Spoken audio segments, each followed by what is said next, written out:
that's how you got your music out before radio, was going and doing live shows. And these motherfuckers are sitting here in 2023 still trying to do pre-radio type of strategy. And I'm sitting here, I'm like, what the fuck is wrong with you? No, man. Because you're sitting here trying to. What's up, y'all? Welcome to the Music Making Sense podcast. It's your boy Harcoast here, along as always with me is KP. Yeah, KP's right here in the motherfucking building, and he has got his microphone fixed so he doesn't sound like he's in the back of his fucking room anymore. No, I don't. Episode 3, you know what it is. We're getting this taken care of. Oh, yeah. How the hell y'all doing today, man? Hey, KP, what's been going on with you the last week, man? You've been doing good? Man, been good, man. Just been doing working quite a bit with artists and working with my artists, and finally got this mic cord, which is really cool. Okay, mic cable, so it's really dope. Shout out to Roland for their amazing mic cable. This mic cable is the dynamic cable that goes into the USB. And I swear this thing, when I actually put it on and I was listening to myself through my Logic Pro, I was blown away.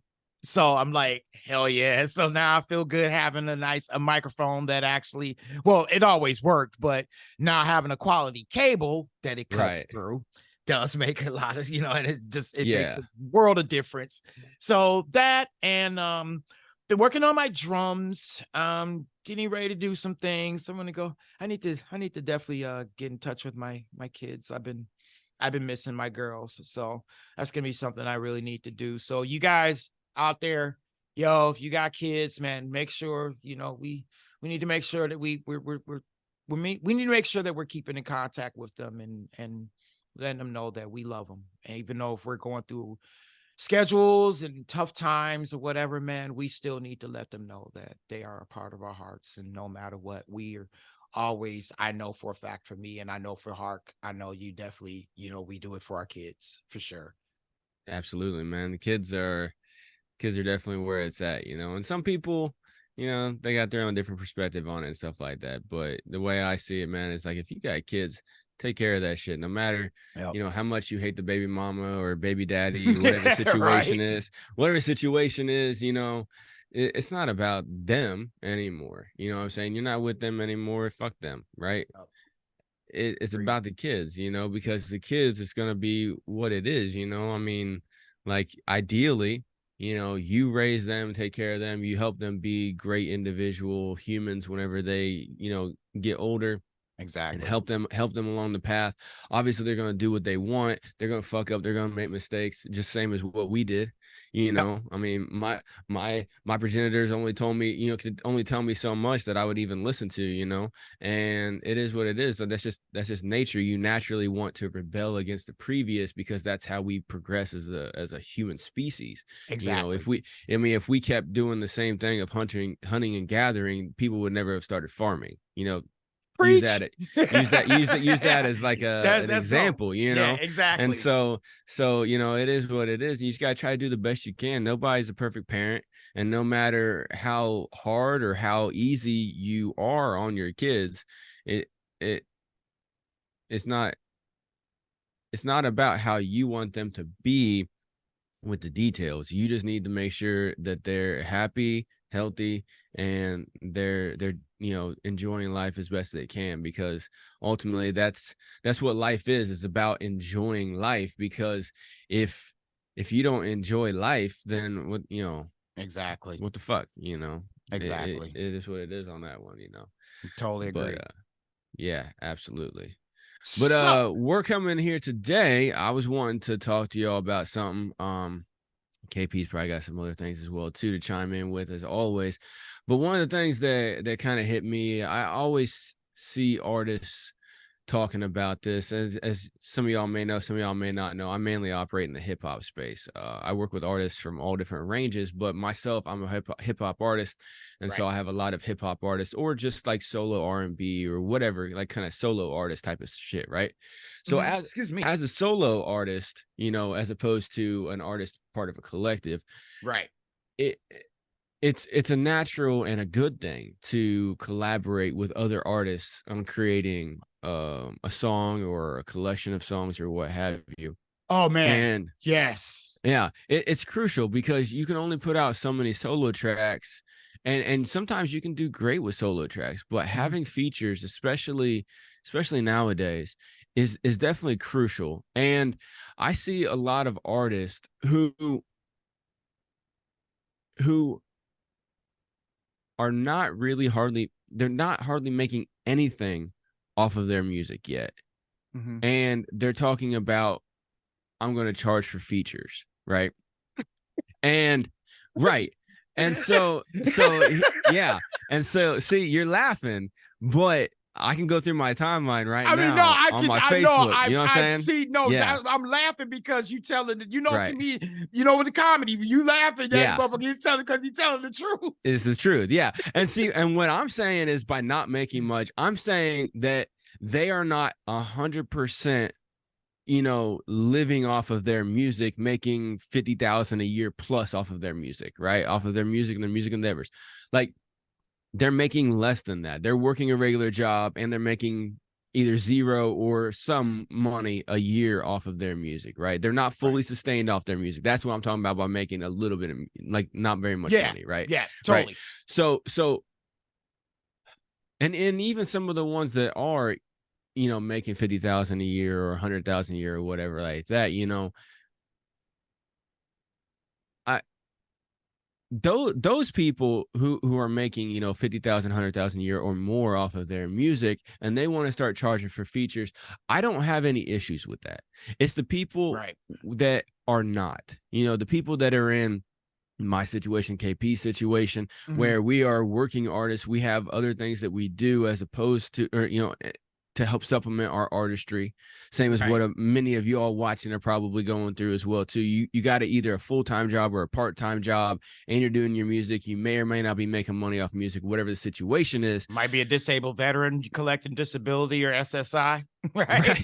Yeah. Yes. Speak your truth. Right. Hell yeah, man. Might as well. Right. Exactly. Yeah. But whatever your situation is, I keep seeing these people in that level, right? Not fully sustaining off of music. I see the people in that level talking about wanting to charge for features. And I strongly disagree with that. I think that you should never charge for a feature, right? I think what you should do as an artist is you should collaborate or feature on a track with as many artists as you can. Right? There's so many other ways to make money, right? As a starting artist, like you got so many other ways to make money, and that's something I think you and I could really touch on as well. But go ahead. Yeah, it's not even that. It's just from a purely promotional standpoint as well as your own personal growth. Right.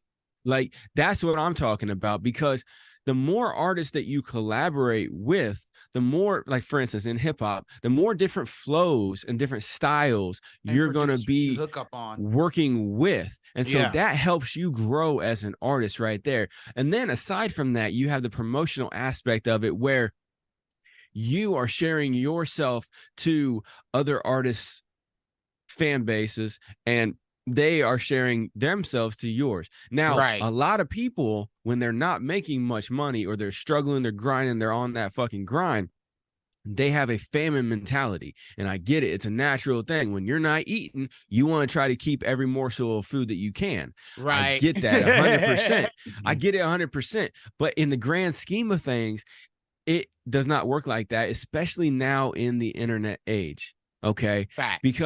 Because making music is so much cheaper and so much easier than it ever could be. Like, I'm right here on a $300 mic in a couple $100 interface in my, you know, my $600 gaming computer I got, right? You don't have to have all of that. You can do $100 USB mic that plugs straight into you know, a couple $100 laptop that you got, and you can record it on the free version of FL Studio, right? You can record on the free version of FL Studio. You can get your wave all lined up, all crispy clear through your fucking mic, and then you can send it to somebody to mix and master for $40. after you just got a lease for $20 to $40 for a beat, right? Absolutely. You can make the track, boom, just like that. You invested a couple $100, maybe like under $1,000, right? But only a couple $100 for the equipment to where you can just sit there and just crank it out. You don't have to worry about paying 20, 40, 60, 80, $100 an hour for studio time, plus mixing and mastering, and plus this, plus that, and everything like that. And if you want to learn, and if you want to learn how to do it, you can save yourself. You can save yourself money. You can save yourself time. Shout out to Chris Bradley of Produce Like a Boss. But that's who I invested into getting Produce Like a Boss because I wanted to learn how to use Logic Pro. Also, you can shout out to Sides on Instagram. That's spelled SEIDS. She does a lot of reels and content on teaching you how to use Logic Pro as well. So there are a lot of people out there who really takes the time to show you how to utilize these DAWs. And so if you want to save the money and the time, hey, you could go ahead and learn just like that. Or if you the type of person who can scroll through YouTube and just pick out the pieces the videos that'll benefit you, be my guest. It works straight up. It's like you just said, we have so much access that getting a feature, it shouldn't even be an excuse not to. And speaking of features and collaborations, one of my artists, shout out to my man Elements MC, he just became one of the top 3 winners for the Cato the Producers Challenge. He just dropped bars on that bad boy. And I told him through our coaching sessions, I said, bro, if you want to showcase how dope you are, you can easily get on these collaborations with someone hot like a Cato the Producer. Shout out to Cato the Producer too. But you know what I'm saying? Cato on the track. Boy, you drop you a cold ass bar on that. You know what I'm saying? A quick 8 or a quick 4. You know what I'm saying? You dropping that on there, bruh. And then you become one of the top winners or finalists in that contest. And you get the promotion out of that as well. Get the promotion out of that. Exactly. As well as the experience. And then you have that on your belt as well, too. Exactly. Yep. Yeah. And that's just utilizing the opportunity. And you know, like what we're saying about how you can do stuff yourself, you know, if you don't feel comfortable with that or you want to focus more on other things, perfectly fine. But what I'm trying to say is that it's easier and cheaper. Yeah, your strength. Yeah, absolutely. It's easier and cheaper to create and distribute music as well, too, because you can distribute it for free on a Muse. You can distribute it for $20 a year with DistroKid. You don't have to be signed to a label. You don't have to get your shit physically in stores. You don't have to press it up and sling it out your trunk at a fucking gas station anymore. Nothing like that. You don't have to do that. And you don't have to worry about being stuck in that city mindset, where you're focusing on, I got to be known in my city so I can get known regionally and, you know, worldwide and everything like that. It doesn't have to be like that anymore. And my thing is that, like, you should go out there, and I practice what I fucking preach too with this, is that you should go out there and you should collab with as many people that want to collab with you. Okay. Right. So you reach out to somebody and you're like, hey man, I really dig your music. Would you want to, you know, hop on a feature, you know, or collab with me on some, you know, some way, shape or form? Like, you reach out to them or whatever. And if they say, oh yeah, well, I charge, you know, $600 a feature or whatever. And you'll be like, okay, well, I don't have $600. So you just say, no, thank you, or whatever. Right. But on the other side, you got to be like that with people as well, too. And what I recommend starting out, right, is when you're doing a feature, do a simple split sheet. For those of y'all who don't know what a split sheet is, it's very, very simple. It's just, you just write up a simple little agreement between you and the other person. where you go in at whatever percentage you guys agree to. But let's just say, for instance, you go in 50-50 on investment as well as revenue. So if you guys are purchasing a beat, you split the beat 50-50, right? The price of it or whatever. And then if you're wanting to do a video, whatever, if you both know how to do video work, you put the time in, you split 50-50 with the time. Or if you pay for somebody to do it, you split 50-50 with that. With the promotion, you figure out how much of a budget you all want to put up towards it. You do 50-50, exactly with that as well too. You put that all in the contract, right? And it can be a 1-page little document where you say, this is me, this is you. We agree on this day to collaborate on, this one track or this EP or whatever the situation is. We will go, here's our budget. Here's what we're doing. Here's the track. Here's the price, everything like that. Just write down all the fucking details. It doesn't have to be in legal language either. It can be in regular language, right? Obviously, don't use a ton of slang with it. Make it, just standard English. Make it enough to where a 4th grader can read it. Well, make it enough too as well. Yeah. Make it enough too as well. If you happen to get in a disagreement with the other person and it happens to go to, small claims court or whatever, because you guys are disputing over a few $100s or a few $1,000s or whatever, right? Right. You have to go to the small claims court, that you could put it in front of a lawyer or a judge and they could read it and be like, this isn't legalese, but this is a legally binding contract between these two humans, right? And go from there. And I recommend that you do that with every single person, right? And it could be, like I said, simple 1-page. You don't have to get a lawyer involved or nothing like that. If you two agree to something and you both sign and date it and you both have copies of it, unaltered copies, and they look the same, everything like that, have it on physical paper as well too, whatever, protected document, put it as an NFT, with an actual smart contract or whatever, if you want. If you want to get super, super technical with it. But have the agreement out there and then execute. Okay. Exactly. And even if y'all's budget is only, $200 combined, right? You only got 100, he's got 100, she, whatever, whoever's got 100 combined. Yeah.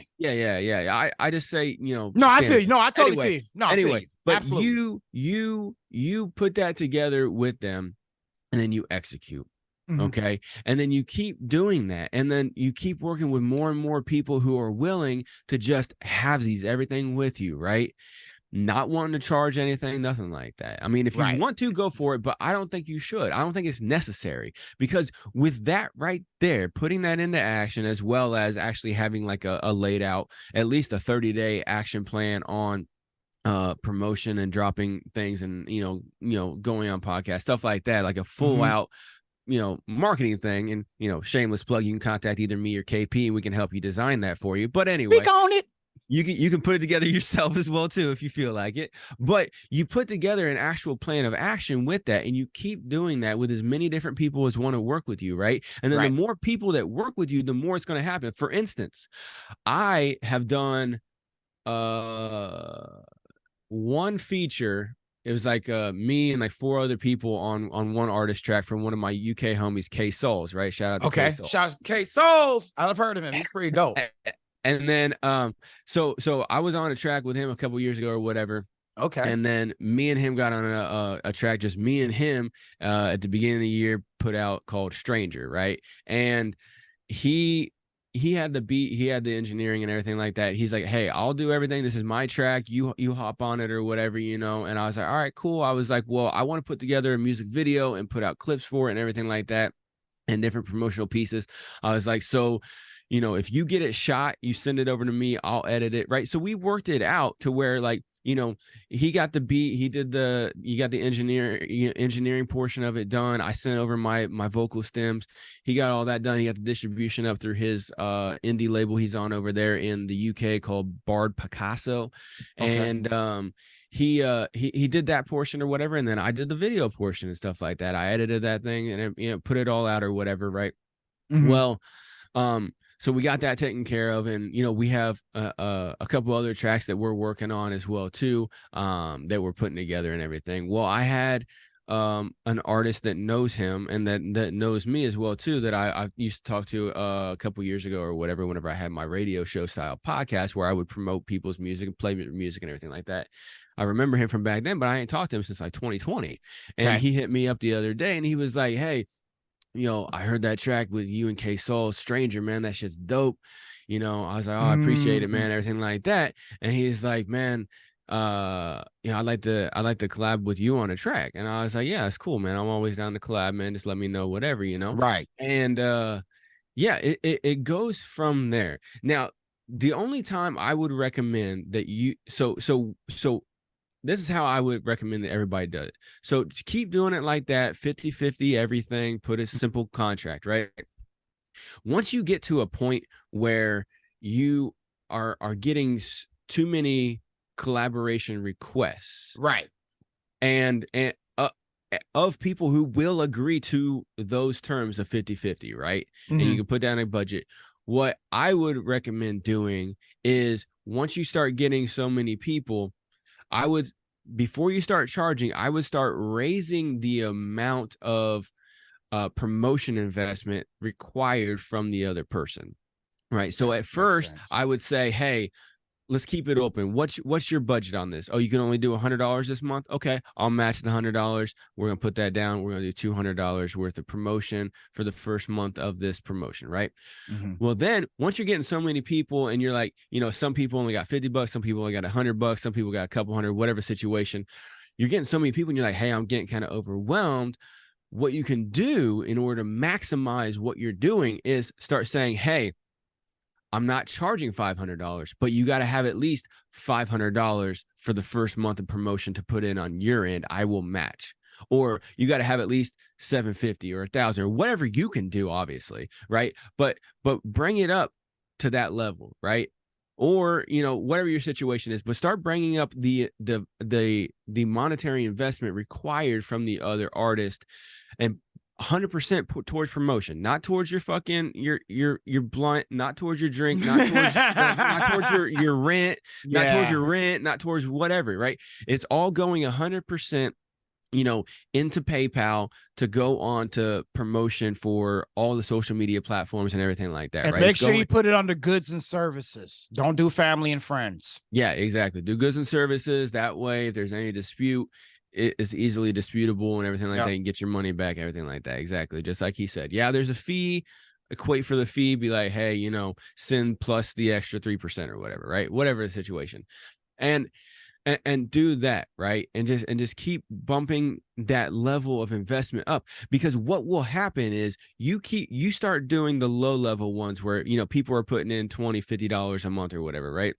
And then as you keep going, it goes to 100 and keeps going more. And then you will be able to start putting more in because of your 50% you're getting back from all these collabs that you're doing and all the growth that you're getting on your personal socials and streaming platforms and your personal growth as an artist. You will start getting up. You will start bringing some more money in.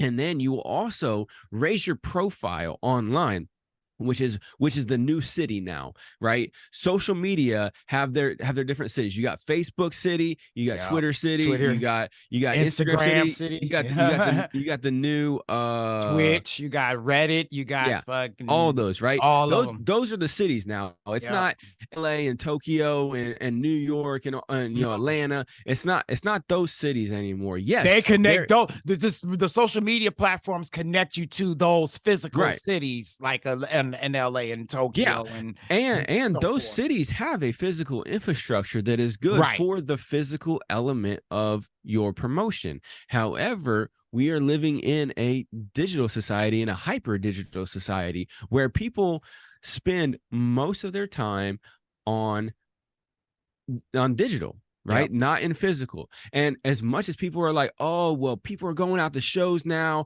and it's a boom for the shows and everything. It's only going to last so long. People are going to start getting lazy again, like they were pre-pandemic, right? So pre-pandemic, shows were hard as fuck to get people to come out to and everything like that. Lockdown happened. After lockdown, people had that pent up. They wanted to get out and go do. So now it's at a boom because it's making up lost time. Once they feel like they've made up lost time, it starts going down. Curve right back down. Right. And I always tell artists too, when they're like, oh, well, you got to do local shows, blah, blah, blah, and everything like that. I'm like, okay, when was the last time you went to a live show and paid for it? to go be a spectator. You know, Exactly. how many times a month do you do that versus how many times a month do you become entertained on a digital platform from music, right? That's what I always Live tell stream people. performances. I mean, you got live stream performances, you got regular music video, you got Yup. any and all content that an artist will put out. You got just their music itself, everything like that. You will spend at least 90% of your time for a standard month consuming entertainment, especially music entertainment, digitally. Most people only go to a physical concert a couple times a year. Okay. Dude, back in the day when I was coming up, just from what you're just tagging what you're saying, bro. Back when I was coming up, like in the 80s, man, I remember before we even went digital and the internet, right? It was television. I remember seeing when we saw Michael Jackson do his moonwalk, it was on Motown 25 on NBC. I remember that. I remember that moment. It was you didn't see it. Yeah, we didn't see it at your local bar. No, you saw it on digital. You saw it on television. You saw it on media. That's why when people want to say, "Oh my God, social media is ruined me," bruh, social media is just an extension from what television was, from what the radio was, and now we have internet radio, we have podcasting, we have, you know what I'm saying? So it's like the thing is that a lot of them we don't want to look at the fact that it's changed, and those certain things have made those changes. No, they don't want to look at it changing. Yeah. And the fucked up part about it is, on my perspective, is like you just said, right now we're at internet. Before internet, we had television. Before television, we had radio. Before radio, we had your local town only, and circuses and music groups, they would go travel town to town and put up posters and stuff like that. People will go beforehand, put up posters and everything, and get people to go to a physical thing. And that's how you got your music out before radio was going and doing live shows. And these motherfuckers are sitting here in 2023 still trying to do pre-radio type of strategy. And I'm sitting here, I'm like, what the fuck is wrong with you? No, man. Because you're sitting here you're sitting here being like, oh yeah, 2023, blah, blah, blah, everything like that. But then your most of your promotional strategy is pre-radio style. Yeah. You know what I'm saying? Like, motherfuckers aren't even trying to get on radio. They're trying to do live shows. Oh, we got to do live shows first. I'm like, what? Are you in the fucking 1800s? Yeah. Like, what the fuck is going on here? You know what I'm saying? Because just like you said, it used to be town to town. You had to go in person and hope those people came out. Whoever came out, those are the people that you had to get their attention, to get them to like you, and then possibly sell them something right there on the spot, right? Then radio came around, and then you would get your music played on the radio stations in order to get that out to the people and stuff like that. And then you would be able to go to those towns where your music was getting called in more and stuff like that, or your music was getting played, and then you can sell your albums or your CDs, cassettes, whatever the media for consuming music was at that time, records, whatever, in local shops and stuff like that. And the people are like, oh, I heard these people on the radio the other day, blah, blah, blah, and stuff like that. And then television came out. And then once music started being on television and everything like that, then you could see it more, you could hear it more, you could consume it more. And then still, you could go see them live when they came around. You would know when they're coming around live. Information is growing. You're getting involved in more information. And for so long, until, especially the last 5 years with social media and everything like that, been exploding over the last 5 years. But for so long, musicians had that hard time of trying to get a fan base and trying to get sales and trying to get growth and stuff like that, because they had to literally grind it out on the ground. And then it was so expensive to get in on radio. It was super, super expensive to get on TV. Now you can throw up $40 a fucking weekend and get exposure to tens of thousands of people on just one social media platform, and, gather new fans and new exposure and everything like that for 40 fucking bucks, while And you can run that campaign over a weekend while you could literally drink yourself into a coma the whole fucking weekend while that promotional run is running and get tens of thousands of people exposed to you and your music. Exactly. I know what I'm saying? You could literally do not a damn thing. After you implement that ad, you say, okay, start. Here's the end date. Here's how much. Here's the parameters. Go. Then you can go and do any fucking thing that you want to do. Yeah. Anything non-promotional. Like you could just go and sit in the woods in a cabin and just sit there and literally watch the trees move for the whole weekend, right? You could do nothing. And it'll still get you that exposure and stuff like that. And for cheap too. Mm-hmm. I mean, like however much money you want to put in, but I'm saying it's not you don't have to worry about payola anymore on radio. I still see people bitching about payola I see people bitching about payola on radio, like terrestrial radio stations, radio stations, and even people bitching about payola on like, live streams on Twitch and shit like that. I'm like, you know who really bitches about it? You want to know who really bitches about that? What's up? Hard rock and metal bands. Okay, tell me. I want to know something about that. I'm saying that because because of my fact that I've been in a hard rock and metal band, for been in hard rock and metal for the past 23 years. Mm-hmm. And to this day, I've had 2 artists that I currently speak with who were in the scene, still speaking about payola, still speaking about how a band has to match the merch when they go, like if they playing on a big festival, they have to a local band who's starting out, they have to match. If they're getting invited to that festival, they have to match the prices of the merch that the bigger bands have, things like that. I mean, and still talk about payola, and it's talking about, well, and it's still, and the funny part is still a lot of them now, they use today's internet as an excuse to why they shouldn't practice anyway. This is what's going on. I want some details, man. Like, what do you mean? Let me get into it. Okay. So here's one of them. Here's a great detail. Okay.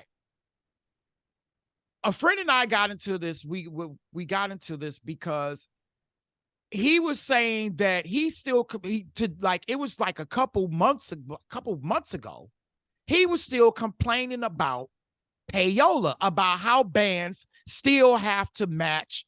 Like if you're a band who's just starting out, or you're an up and coming band who's not signed to a label, and you got invited to a big ass hard rock or metal festival, you have to, the thing is that in order to be on that card, you have to, he still believes that you have to pay a certain amount, $2,500. Then you have to have your merch match the same price. Your merch prices have to match the bands that are signed to a label. So like if you're playing, say you opened up for Slipknot, the price of your merch has to match theirs. So if you were selling it at $10, now if you're doing this show, you got to sell your merch at $25.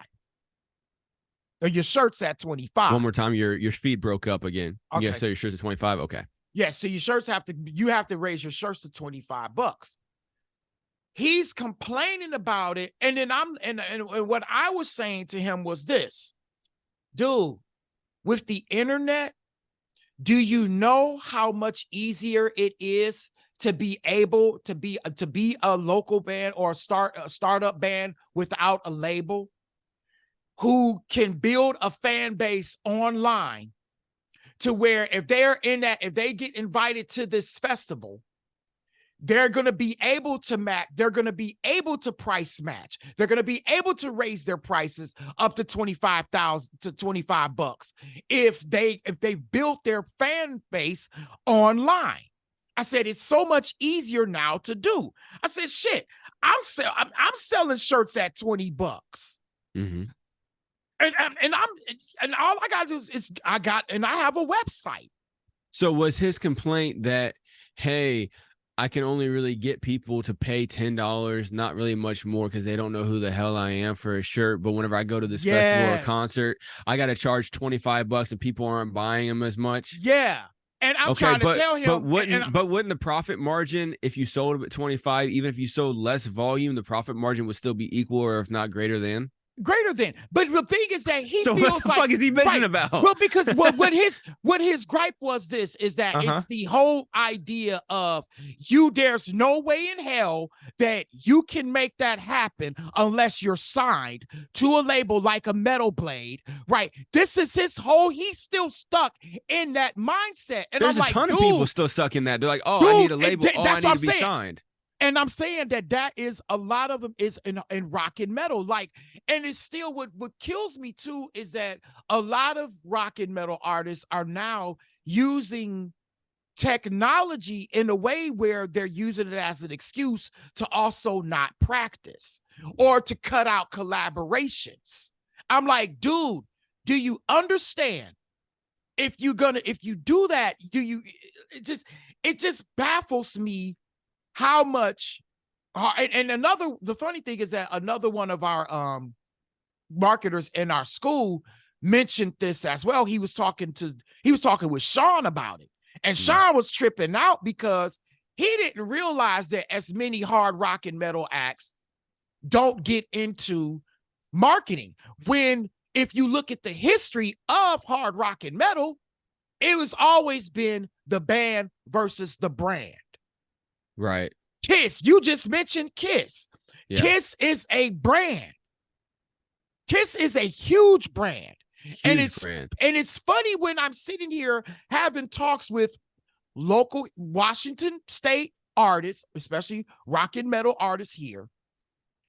It's almost like pulling teeth for them to grasp the concept that digital marketing, content creation is where it's at. And dude, I have that same problem with hip hop artists as well. Too. I know there's a lot of hip hop artists who still got that mindset. Oh my God. They still got that mindset. Ugh. They use social media as an excuse. They'll try to downplay it and all that stuff. You know, just like I think I can't remember if me and you were talking about it on call or on stream or not, but how I was talking to somebody about. I can't remember who I was talking to. Anyway, it doesn't matter. Probably me.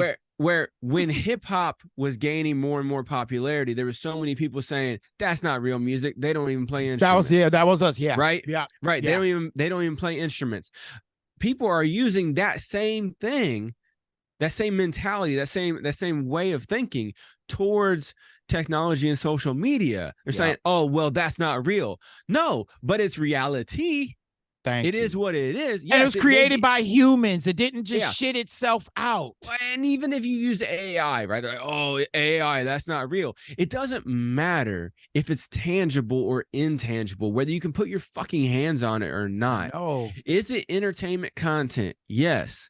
And speaking of AI, that's a great fucking tool. I'm sorry. It can be if you know how to use it. Yeah. But, and see, that's the thing too, is that I think that all these people who think that they have to have a label in order to get on, who think that social media is not the way to go and need to have ground game or whatever their excuse is for not learning or at least finding a good digital marketer to help them market digitally, their excuse for that is because they are not taking the time to realize that they need to adapt, they need to change, and business. Or they're just using an excuse for their own inadequacies for not having the motivation to get the fuck up.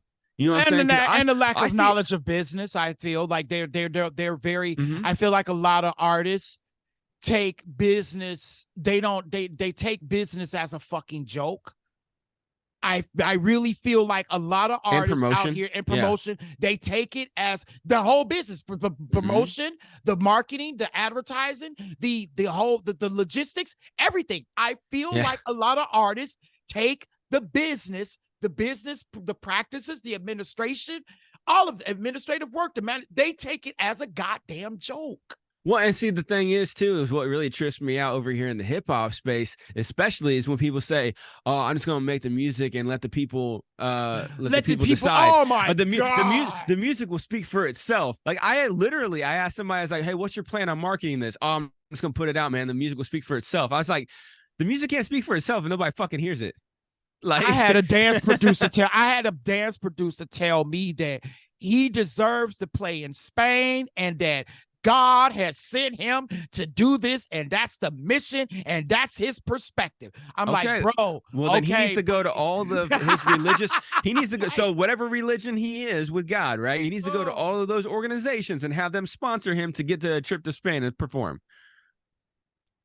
That's not how he looks, Okay. but that's the point. He don't look at it like that, right? I mean, every religion has a missionary extension of them where these missionaries, I remember I grew up in the church and missionaries would come around, they would go church to church. This is back in the day before internet, obviously. Yeah. But they would go church to church and raise money for their trip to X place, Y place, whatever, wherever they were going. So if you feel that way, then you should be able to go to whatever organization. But even still, like right there, that speaks on it, right?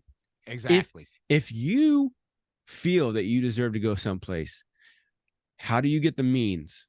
Right. You tap into people who support you. If people don't know you, they're not going to support you.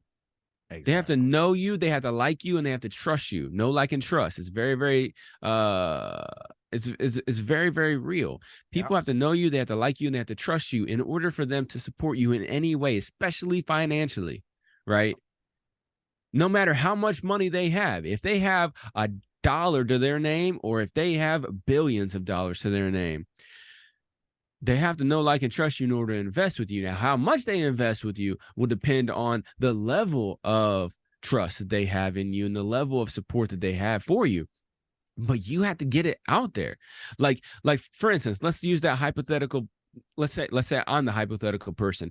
I feel that God told me that I deserve to perform in Spain. So what I'm going to do, right? So since I feel that way, and Harkos just told me, hey, man, okay, well, you feel like that, you need to go to around to all of the Baptist churches and get in fundraising for them to go, right? I was raised in the Baptist church, so let's just use that, right?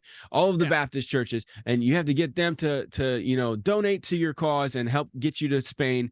All right, so how much is it going to cost you to go to Spain? Oh, it's going to cost you $3,000. Okay, $5,000, right? Room and board or whatever. This is for you to go there and perform in the streets of Spain for 3 days and then fly you back, right? $5,000, whatever, right? You need to get $5,000. Go around to all the Baptist churches, start in your town, and then move out from there, right? Right. Okay, so I feel that way. So what am I going to have to do? I'm going to have to go to the church. I'm going to have to get very uncomfortable because I'm either going to have to hop up during, new members time of the sermon, right? When they're like, hey, is there any new members? Stand up, greet yourself, tell us a little bit about yourself, right? Right. So you either got to hop up during a new members thing and then have your elevator pitch, and you got to be like, hi, my name's so-and-so. This is what I'm doing. I actually am coming here because I blah, blah, blah. This is music I'm making, anything. And then you actually have to show that music. So they're like, oh, okay, you make you make religious music. Yeah, I need to put an organ on at this moment. Right, exactly. Exactly. Yeah, I make religion, all to the grace of God, blah, blah, blah, all that stuff, right? And you get up, you play your music or whatever for them, hop on a guitar, whatever your situation is, you sing or whatever, right? And then they pass around the plate for you or whatever, right? And you have to do that for every single place until you get however much you need to do, right? So you have to be extremely uncomfortable. You have to be in the middle of a congregation of hundreds of people, depending on how big the church, blah, blah, blah, everything like that. And you have to just like literally put your balls on the table out there and be like, do you like them? Right? That's literally what you got to do. That's a fucked up way of saying it, but that's what you got to do because your balls are what you have created, right? Your balls are your tits or whatever you got, right? You put your genitalia out there. You have grown that. You have grown that your whole life, right? You've grown your genitalia, right? Here's a fucked up way of metaphor, right? You've grown your genitalia. When you present it out, you present it out to people. You like, do you like it? That's the same thing with your music, right? You've created your music from yourself, from within you. Just like you did your genitals, right? You created it from within you, and then you put it out there and you lay it on the table for people and be like, do you like it? Right? That's what you have to do. Right now, that's a very weird metaphor, but it works. It makes like sense. I always come up with a weird thing, but it that's how makes you guys sense. have to do it. Yeah, it does make sense, It and makes that's how mad you have to sense. do it. That's how you have to do it. And the medium for today, yes, you can go do physical stuff all you want to. Yeah. But grifters and scammers have kind of ruined the fuck out of that, right? Very to much. where Very much. people are really, really hesitant when it comes to in-person stuff. Now, Yeah. people are really, really hesitant to scams when it comes to digital as well, too. So you got to overcome that. But if you just put it out there with saying, hey, here's me. Do you like it? Just hit the like button. Keep listening, right? Yeah. This is all for free. I'm not asking shit from you, right? You put it out there, right? And you keep putting it out there. Eventually, you can start charging and people will pay. You can start offering things for pay as well as things for free, and people will pay. People will beg you, hey, is there a way? And what I always recommend people to do is, just like we have at our website, musicmakingsense.pod.com for our website, everything for our website is you have an option for donations, right? If you support, if somebody supports what you're doing, you have an option for people to donate to you, and for people to buy things, and for people to get free things from you. Okay. And so, I mean, we do the same thing with our personal stuff, and we do the same thing with this podcast as well, too, right? We have one central location for everything, where you gather all the streaming and social media platforms together in one place with all the links, and you present yourself in one place, right? And then in that one place, you have the option for people to listen to your shit for free. You have an option for people to buy a couple of things or whatever if they want to, and you have an option for people to donate. What's the website again? musicmakingsense.pod.com. We'll put it down in the description and everything like that. Yeah, that's what I'm about to do. But that is how you do it, right? You give people the option to either listen to your shit for free. You give people the option for free stuff, for them to gift you money, right, and for them to purchase something off of you. You give them the option, because so many times I see people who are trying to sell things that they can't even get people to take for free. And then they wonder, oh, well, people don't support local artists. I'm like, no, it's not because you're local. It's because you're not doing it right. You're not doing it right. Yeah. And all of that shit. And so gotta know how to sell. Right, exactly. And it's not even about selling. It's about selling yourself. It's about presenting yourself. You got to know how to present yourself and how to get yourself out there. Well, no, definitely. But you definitely do. Yeah. But if you want people to buy the product, definitely and I mean, shout out to Corey from the network. He straight up said, because I had asked that question, and I was like, man, how? Because we were talking about the rock and metal artists and stuff like that. And I was talking about, getting them to buy in, to buy into taking coaching courses for music marketing. And he straight up said it's sales. Said it's absolutely down to the psychology of sales. Absolutely. And see, the thing is that if people value what you're giving them for free, you will have people, out of the people that value what you're giving them for free, that will want to move up. They'll either want to donate, they'll want to buy in, and then they'll go to different levels and stuff like that.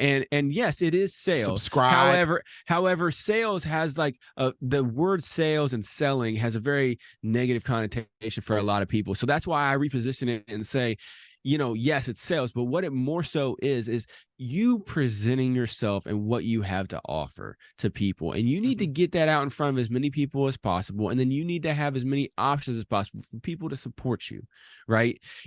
Like, share, subscribe, follow, stream, right? Those are all you can't be afraid of the call, ways. but you can't be afraid to do the call to action.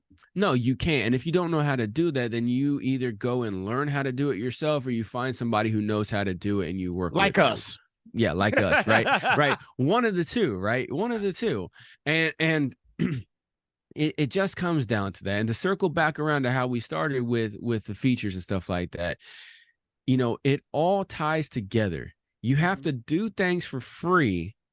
And you have to put it out there and give people stuff in order for people to want to start investing in you, right? Because what you're going to have is, you keep doing collabs and stuff like that with people, features and everything like that, you're doing it for 50-50 splits only, and then you haven't even raised the bar yet on investment required from the other person. You're going to start having people be like, hey man, I see you featuring with all these people, I'd love to get a feature from you, I'll pay you $500 or whatever, and then you do some negotiation, you work it out with them, and you see what's up or whatever, and then it'll keep growing from there. That's how it goes. Like, dude, T-Pain drops so much knowledge, right? He drops gems. Shout out to T-Pain. So much knowledge because he left the game to go independent because he got tired of the bullshit where they were stuck in old mentality. Yeah. There's this one clip I will try to find, but there's this one clip where he was talking about we need to start doing that too, sharing doing some share screens and stuff. That'll be fun. Yeah, we'll start doing that. We'll put it up on the socials and shit like that too when we find good clips as well too. But he was talking about how he did 17 features in 1 year. And his management, his professional label level management, and his label and everything like that, were telling him, hey, you're doing too much. The average artist only does between 2 and 5 features a year. You're doing too much. You need to stop doing as much. And he was growing like a fucking rocket ship. Yeah, he was. And they were saying, you're doing too much. That's not how we do things. And they really made me believe that I was doing too many features. I had too many songs on the radio. I was doing too much work, and I need to fall back. My nigga, a month after I fucking fell back, Jay-Z released DOA. A month after I was like, you know what, maybe it is too many features, and I agree with them, and they convinced me that I need to fucking sit down. Bro, yeah, too many songs on the radio? Who the fuck complains about that? But keep in mind, this was a time where you would only do like 2 features. If you had 2 features on the radio, you were the man. And I had like 20 at the same time. Or 17. I had 17. That was the most I had consecutively. I had 17 songs on the radio at the same time. And they told me I was doing too much because that wasn't the norm back then. When I started doing all them features, then fucking Akon came behind me and started doing a bunch of features for everybody. And that's when I'm the one that let everybody know it's okay to have more than 2 songs on the radio. Because usually you'd have your own single and then you'd be featured on somebody else's. And then you'd work both of those. Because nobody wants to go to the radio station 17 times so they can fucking promote a single. So it was always, that was the standard. So when I let motherfuckers know, hey, you can do more than 2 songs and be on the radio at the same time. When motherfuckers start doing that, now it's the standard. And now all of a sudden, anytime anybody does over fucking 5 features, they say, oh, this nigga the new T-Pain. Oh, this nigga the T-Pain of our generation, because you got more than 2 songs on the radio. Because that's what we've been so used to. But now, that's just what you do. You just do as many features as you can. Because I started that shit. And you can't fucking refute that. That just makes sense. Mm-hmm. This motherfucker went from rapper turned singer in Tallahassee, Florida, in fucking strip clubs to fucking everywhere. And that's the same mentality that and Lil Wayne was doing the same fucking thing. Now, I don't know if Lil Wayne was told to slow down or anything like that, because Lil Wayne don't talk about all the business aspect or whatever, and that's for his own reasons. But Lil Wayne did the same thing. Remember his mixtape season from 2005 to 2007? He was the hottest fucking thing around. He was doing features on everyone's shit. I remember that. I mean, 2 Chainz would not be 2 Chainz if he wasn't first Titty Boy. Yep. Whenever him and Player Circle did Duffel Bag Boy with Lil Wayne, because Lil Wayne was doing a million goddamn fucking features a year. Yeah. You know what I'm saying? Like 2 Chainz wouldn't have a chain. Nope. If it wasn't for that. Yeah, obviously he grind him and his partner in Player Circle, they grinded to a level to get a feature with Wayne. Right. But then shout out to Ludacris having that being on Disturbing the Peace. Yeah, everything like that, right? But see, that's the thing, is that you got to grind your way up there and you got to do what you got to do. And no matter what the standard is, you got to be the one that trips me out the most, that I fucking rebel against the most is you got to be known locally before anybody will take you seriously globally. And I say, you know what? Fuck that shit. I will not be known by a single person locally, and I will be known by people globally. And I'm known and loved by more people in the UK, and I've never fucking been there. Right. Than I am in my town where I live. And I would much rather prefer it like that. Because like, not only am I a very private person, and I'd like to be able to go to the store without having people want to suck my dick and get an autograph, right? Every time I try to go out to the stands. store. Yeah, getting all the stands and all that shit, and stalkers, and have to beef up my security around my house, and have like a shell house and then my real house and all that bullshit. I'd rather not have that shit. Yeah, obviously, if you could do it like LaRussell. If you could do it like LaRussell does it, the way he could gather his people, then hey, that's a dope ass way. That's a weird situation. That's a but weird yeah, reason. I mean that's an interesting situation. But like, to get back to it, what the common industry is saying that you need to do. Here's our playbook. Fuck that thing. Yeah. Because it doesn't apply anymore. What that is another form of control where people are trying to get you to buy into their system and be under their control so they can profit off of you. What we are talking about here is us, for instance, helping you either by working with you or by you just listening to our shit when we put it out for free, right? For us helping you, for you to learn how to do the stuff yourself, or to find the right people to work with on an a la carte option, right? Like, I got my marketer right here. Here's this guy I work with for my marketing. Here's this videographer I work with my marketing. Instead of working for a big corporation or a big company, which is what you do when you sign to a label, whether it's an indie label or a mainstream label, you are owned by them. When they give you whatever money they give you as either a salary or your cut or as a upfront, whatever the situation is, you are owned by them. There's a full legal way of how they get their money back from you and how you pay them back and how they profit off of you and everything like that. You can do it yourself now.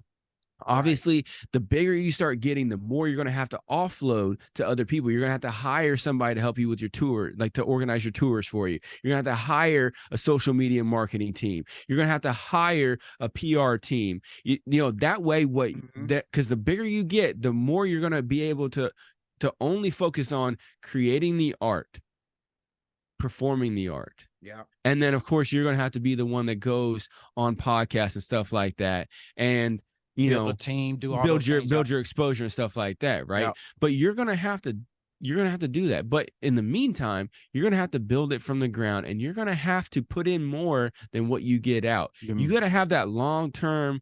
You gotta have that long term thing, right? Yeah. Like Jelly Roll was on Joe Rogan's podcast a little while back, right? And there was a portion of it in there where he said, hey man, if I was in the music industry to make money, I would have quit 10 years ago, because for the first 10 years, I didn't make a fucking dime. That's the mentality you got to have is, hey, for the first 10 years, I'm going to grind. I'm going to put as much money as I can into it without obviously ruining my life. I'm going to put as much effort and energy and finances as I can to grow it for at least the first 10 years. Everybody around me is going to tell me I'm crazy. People are going to tell me I'm wasting my time. Fuck them people. I'm still going to fucking do it, because eventually I'm going to get to a point where they're going to have their fucking hands out being like, hey, yeah, I need some help with my car now. Hey, blah, blah, blah. Like that, right? Kato, the producer, said this, but Kato, the producer, said this best, man. He's got a hat. If you guys ever check out that trucker hat he has, it says, overnight success is 10 years in the making. Yeah, exactly. And that works for everyone, man. Everybody. I have been studying the fuck out of comedians and their strategy on how they do things. And comedians are breaking out of the I gotta be in the physical to get known. I gotta do local to get, like they have been in more of a box than what the music industry has, because they had to perform at clubs after club after club, like show after show, that do 3 or 4 shows a night, right? Where they're performing their fucking 15, 20-minute set, 30-minute set, or whatever, like 4 or 5 times a night. And like, they would have to move to a place like New York or LA and hit up all these comedy clubs clubs every single night, boom, boom, boom, boom, boom, boom. nonstop in order to have the opportunity for somebody to see them and to put them on, right? And everything like that. Well, they have broken out of that now. They a lot of them have their own podcasts where they have on other comedians or other people they want to talk to and do their thing, and then they put out clips of their stand-up and they promote their specials and they promote their shows and everything like that, and they're growing like a motherfucker. More comedians are doing arenas now than ever, like per year now, than they ever have before. All right. Yeah. More people are like, go to Netflix and go to stand up and see how many new ones come out every year just on Netflix. Yeah, some of these are big name people, but some of these are medium name people as well too. But a lot of these people are getting up, and what these comedians are doing is they're supporting each other by having each other on each other's podcasts and everything like that, talking about each other, supporting each other, and not having a famine fucking mentality. They're having a feast mentality. Yeah. And there's some leaders in that, like Joe Rogan, who has a very, very feast mentality. He does not have famine mentality. And so he's spreading that love. And then that is trickling down to everyone. And comedians are using technology. They're using social media. They're using all of these platforms in order to get their stuff out there and to grow their platform. And they're doing it from the ground up, and they're fucking skyrocketing. Yeah. All right. And that's exactly what artists need to do, because artists definitely... Like the path for comedians was grind your ass off for years and years and years, playing clubs, barely fucking making it and getting by until you get lucky one day and get on a sitcom or get your own sitcom, and then you can get your own HBO special, and then you're good. Then you're in movies, and then you're good, right? Yeah. They don't have to do that no more. Nope. They don't have to do that no more. They create their own space, their own platform. They have their own podcast. They have their own shows. They put their own content out there. And then people start begging them, hey, I will pay you $4 million to be in my movie, please. Yeah. Right? People come to them. And that's what you need to do. You don't need to beg for shit. And there's so many come to you. Dude, and the thing is that also, the thing is now, if with social media, those people are now watching. They're looking for that person to, if you like, okay, let me give you guys a great example. I'm gonna give y'all two great examples, because we're gonna get ready to wrap it up, because I know you gotta get ready to go. But I want to give you really two good examples, and I will be quick and give you good details. It's all good. All right. So first one is me with, I'm putting together a project with Men's Warehouse. Okay, I want to do this jazz project with them, and I've been able to showcase that by posting content online, shouting out Men's Warehouse, even like showing myself practicing the jingles that I'm the tracks and the stems of the jingle that I'm gonna do for them. They responded, pleasantly responded, and now I'm getting that thing together. Okay. So that one, and then here's the thing, a tip I want to show y'all and we'll also talk about, but then there's this band on TikTok, and they're starting to grow on Instagram and everywhere else as well.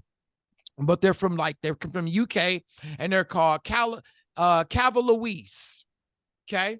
And the front lady, the main lady of the band, the boss lady, she's a bass player and a keyboardist and a fucking vocalist. She's dope as hell, right? But she also creates their videos and things like that. And when I first heard them on TikTok, I ended up duetting a video with me throwing my horns up, and the cross said, God damn! And I'm just windmilling my ass off on Helen, bro, because that shit captivated me. And then as time went on and following them, I started seeing her genius behind creating videos. Okay. So what I'm saying is this to you guys: if you guys don't even understand how much technology and shit you have in front of you, and the creativity that you are able to display, just tap into it. Like, I mean, if you think about hard rock and metal bands with the imagery and all that stuff, right? Why would you not want to create your own videos and be able to get people to captivate them, even with live streaming, and have full creative control? Have full creative control. And you can Absolutely. get people, and then that's where if you get club and venue owners, they're looking like, wait a minute, okay, if I get these guys in this place, it's gonna blow the fuck up, Mhm. right?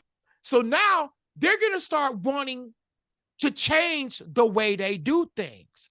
And they're I going to get start it. asking And you, they're gonna hey, ask I a will pay guest. you to come perform here, please. Exactly. And then they'll be talking, and everybody's talking about, well, why are all these venues wanting to take merch cuts? Because they're trying to make up, like you said, for lost times. So now if you're able to get a draw on your social media platforms, and you start talking about shows and things like that, people are going to buy in. If you've already put out an album and you're going to be playing at a venue to promote the album, why aren't you not utilizing social media a lot more? Progenitor, love you guys, but I gotta say that one. They'll know who I'm talking about when they'll know who I'm talking about. God damn it. But like they can do that. Like, I mean, they because they have that imagery, they have all the it's there. And they're not utilizing social media to really draw the fans and to get those commercials and things and free little ads that they could do. Boom. And having that creative control. And one thing I wanted to circle back on, if y'all missed that, is that this motherfucker right here, KP, just said how he started putting out his own jingles that he was creating for Men's Wearhouse for free on his social media and tagging them in it. And then they reached out to him in a positive light. Exactly. He did not keep going to them and being like, trying to market his stuff to them directly, but he was putting it out there. People are liking it and it gathered steam. All right. That kind of thing is what you can do. Okay. And affiliate programs are the way to go nowadays. Oh, man. If you want to work with a brand, they do it through affiliate. Well, in order to get on with them for a lot of affiliates, you got to have a social presence. They don't give a fuck about your live shows.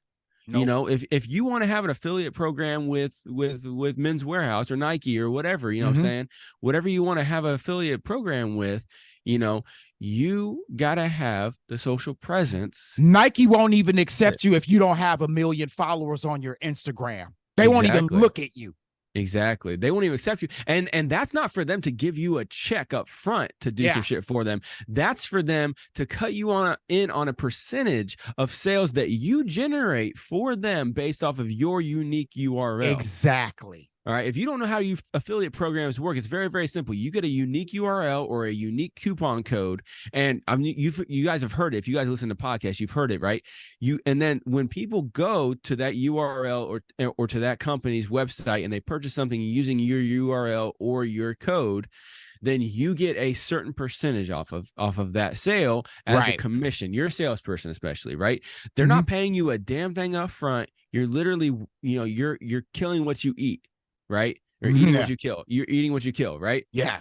Everything like that. But you have to have the platform to be able to you got to meet certain criteria. You can't have 40 followers on Instagram and be like, oh, I want to try to, get an affiliate program with Nike. Yeah, I understand they're not going to pay me anything up front, but I want to start pitching this to my people and making some dollars off of it. Okay.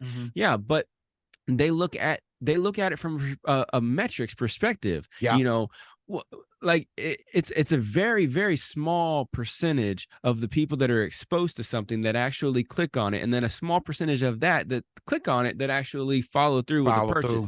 They have the metrics. They can see all of that shit through analytics. And so they know, hey, it has to get exposure to millions of people before hundreds of thousands of people will click on it, before thousands of people will purchase. Exactly. That's how it works. And that's how your marketing has to be as well, too. You have to put your fucking music out in front of millions of people before hundreds of thousands of people will click and listen, before thousands of people will purchase. Yeah. That's how it goes. And even like if you do one for one, do one for one. Like, and if you're doing like sync licensing, like you got to make one of those things with sync licensing. Like that's a great way to break through as an artist. Lizzo is one of those artists that's breakthrough. There's a couple other artists that made their breakthroughs from sync licensing. So being able to focus, if you trying to look like if you're trying to make the money right now, if you're looking at that invest into a small pocket of sync licensing. Okay. Invest into one of the into like Taxi or Song Trader, right? And really focus your music around, really focus writing your music, creating moods and themes. Don't worry about trying to write hit songs. Focus on moods and themes. And then this way you start getting your money. If you get one of your songs gets selected, that's a check. That's a check every time that's played. That's lifetime, right? Exactly. That can help fund your career.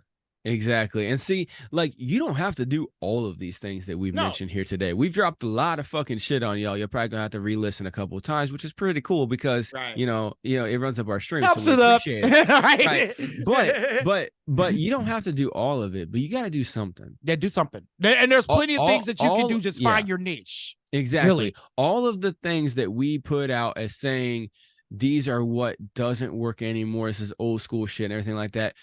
Don't fall victim to that. Okay. Yeah. If you still want to have, like, I'm not against ground game 100%, right? I'm against you can have a ground game and you should have a ground game, but I'm against you having ground game as your majority. You know what I'm saying? Don't make it your full 100%, and you're not utilizing social media to help you really get that ground game popping. Exactly. I think majority of it should be social media and minority of it be ground game, stuff like that. I'm not 100% against it, right? Yes, I take an extremist view sometimes and I say, fuck it, I'm never doing a show. You got to pay me $100,000 to do a show, right? Stuff like that. But you got to build the demand. You can't go out begging. Right. If you're looking for a handout, don't beg. See, the thing is that if you have your hand out all the time, the people that put money in have strings attached, and they will take that string and wrap it around your hand and eventually wrap it around your fucking neck and strangle you to death. Or cut them off. For everything that you got.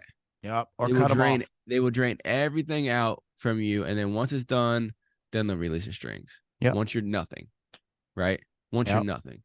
I mean, that's how it goes. And if you don't know, go listen to T-Pain talk about his journey where he was making millions of dollars.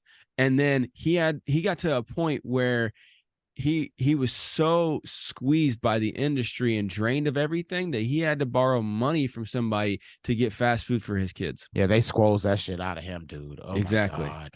So take the information we got here. Keep tuning the fuck in, obviously. Yeah. Keep like, share, follow, subscribe, and tell at least one person that you know about us, about what we're doing here with this show. If you want to work with us, reach out to us.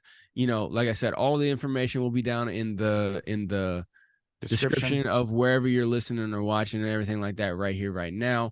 Make sure you like, share, follow, subscribe, support the fuck out of us in any way, shape, or form possible. And like I said, if you want to work with us, you want to pick our brains, we do free consultations. For the first consultation, get a feel for you, you get a feel for us, see what we can do to help you out and stuff like that. And then we go from there on whatever you want done, all right? But in the meantime, we're going to get the fuck up out of here. This has been another great episode right here of Music Making Sense Podcast with KP and me right here, your boy, Harkos. Up in this motherfucker.